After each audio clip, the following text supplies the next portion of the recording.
Election আজকে সরকার Lok Sabha introduce করতে যাচ্ছে।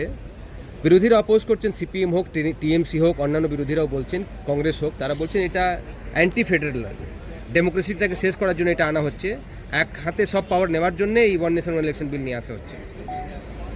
তৃণমূল কংগ্রেস, সিপিআইএম এরা কোনো ফেডারেলিজমে বিশ্বাস করে?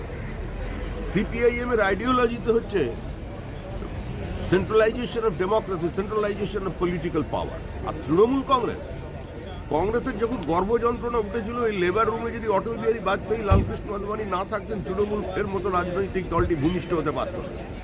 তখনও তো আদবানিজি বলতেন ওয়ান নেশন ওয়ান ইলেকশনের কথা। তখনও আমাদের 370 ধারা এজেন্ডার মধ্যে ছিল, 3 তালাকের বাতিলের কথা ছিল। এগুলো তো সমস্ত মমতা বন্দ্যোপাধ্যায় জানতেন। এগুলো জেনেই তিনি সেদিন বিজেপির সঙ্গে আসন সমঝোতা করেছিলেন, তারপরে জোট করেছিলেন, রেলমন্ত্রী হয়েছিলেন, দপ্তরবিহীন মন্ত্রী হয়েছিলেন, কয়লা মন্ত্রী হয়েছিলেন। সেদিন এগুলো মনে ছিল না?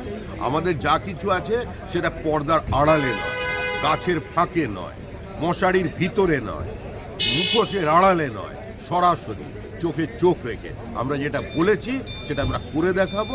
এখন এটা আসছে, এরপরে কমন সিভিল কোড বিল, যেটা আমাদের দীর্ঘদিনের এজেন্ডা, সেটাও বাস্তবায়িত হবে। তৃণমূল আবার গণতন্ত্রে বিশ্বাস করে নাকি? তৃণমূলের কাছে নির্বাচনটা কোনো চয়েস নয়, কম্পালশন।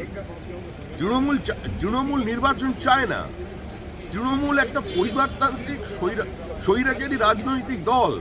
তাদের দলের মধ্যেই কোনো গণতন্ত্র নেই।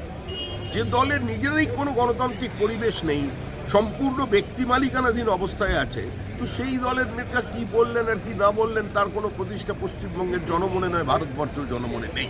সেটার জন্য দায়ী তো তৃণমূল কংগ্রেস। মমতা বন্দ্যোপাধ্যায় ছাত্র সংসদ নির্বাচনটা করে দেখেন পশ্চিমবঙ্গে, কেন করাচ্ছেন না? যত মন্ত্রী তো তার ক্যাবিনেটে আছেন, এবং তিনি নিজে তো ছাত্র আন্দোলন করেছেন। ছাত্র সংসদের ভোট বন্ধ তো কেন? একটা সমবায় নির্বাচন করতে গেলে মমতা বন্দ্যোপাধ্যায়কে সেন্ট্রাল ফোর্স নিয়ে আসতে হচ্ছে। তৃণমূলকে মারছে, মুসলমানকে মারছে, বকটুয়ে জীবন্ত জ্বালিয়ে দিচ্ছে। এই পরিস্থিতির জন্য দায়ী হচ্ছে তৃণমূল। যে বিহার, উত্তরপ্রদেশে একসময় জঙ্গল রাজের কথা বলা হতো, আজকে তারা তাদের ভোট সংস্কৃতি বদলে ফেলতে পেরেছে, কিন্তু তৃণমূল পারেনি। তারা বলছেন